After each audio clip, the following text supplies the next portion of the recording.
Hey guys, welcome back to my channel. Today I am very excited because we are done school for this year. Finally, we are done. We've done everything that we were supposed to, and I'm just very relieved, and the kids are very happy and excited for many reasons, but mostly because we are looking forward to have a nice little break. So for today, I thought I would share with you guys just a few tips on a few tips to make your homeschool life easier. There's so many things that can interfere with your homeschool life and can cause you to be overstressed as well as your children. So I thought I would share with you guys just a few tips that I am trying to apply in our homeschool life. Now, of course, this works for my family and it might not work for yours. So just keep that in mind because I am talking from my experience and my experience alone. So the first one, I guess, is for moms to lower your expectations, because sometimes we have really high expectations on how a day should go. Not everything that you do will happen, that you want to do will happen. That's just the truth. Ever since I've been homeschooling, I've really set high expectations of things that I think we're going to do in a day, or how we're going to accomplish and how far we're going to go, and expectations on myself and also on my children. And sometimes they're just a bit too high. We're just all human beings, and we have days that maybe the kids will get sick, maybe I will get sick, maybe they haven't slept well, maybe there's days that we are not as able to do as well as we should. So just keep that in mind when you're homeschool, just to lower your expectations just a tiny bit, and realize that we just can't do it all the time. Another thing that I think it's important is not to overplan. And that goes well with the first one, because if you take me, for example, at the beginning of the year, I created a schedule and I made all kinds of lesson plan and just wrote everything down in my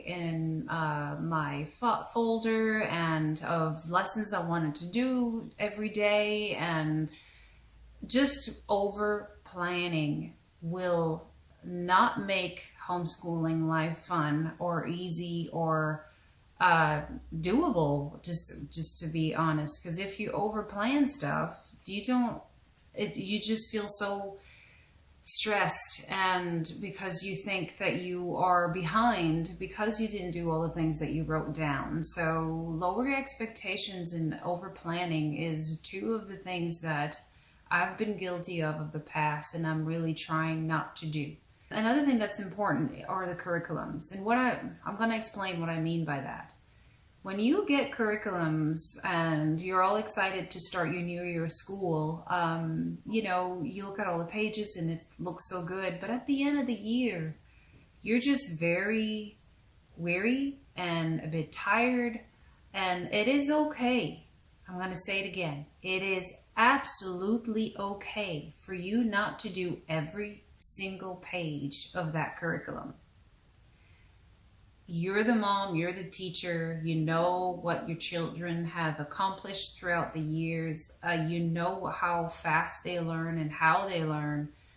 If there are certain things that you do not want to cover on the curriculum that you have, it is perfectly okay not to do so. Skip pages is okay. We don't always have to do every single page in the curriculum.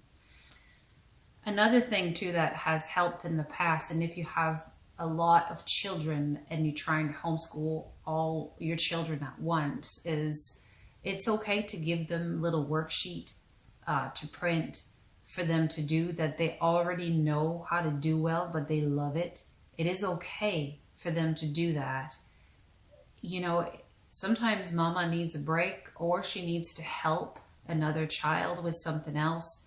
And we all know we can't divide ourselves and the amount of children that we have. So it is okay to give little sheets to do, for them to color, for them to draw, for them to do what they love to do while you're trying to work on something a bit harder with your other child.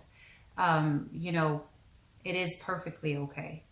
The last thing that I wanted to touch on is the schedule. I know they all go well together, so I don't really know how to name them, but the scheduling. Try to schedule your homeschool hours, your homeschool life with your lifestyle, with what you do. Try not to overschedule things and try not to underschedule things. And that's a work in progress, just so you know. Every year things change. But I do know one thing: if you do put too much on that schedule, you're going to get some anxiety, you're going to get stressed. And when the mama's stressed, the kids are stressed. And it's just not a good and fun environment to have school in. So like I said, at the beginning of the year when I did my schedule and I had it all laid out, and I just realized that that was not going to work. So sometimes you just got to just cancel everything you thought you were going to do and start from scratch. And that's okay, because you got to adjust your schedule and what works for your family. And I think that's such a wonderful benefit of homeschooling, that you can do that. So these are some of my thoughts of little tips that helps me along the way to get through the homeschooling year. And this is all I wanted to share with you guys. We're just very thankful for this year. My children have learned so many things, and I'm so grateful and proud of what they've accomplished. And I am looking forward to have a nice break now and work towards the next year and see all the good curriculums I'm going to try to pick. And so on that note, you guys, thank you so much for watching. If you haven't already, please hit that subscribe button. That will help me greatly. And we will talk very, very soon.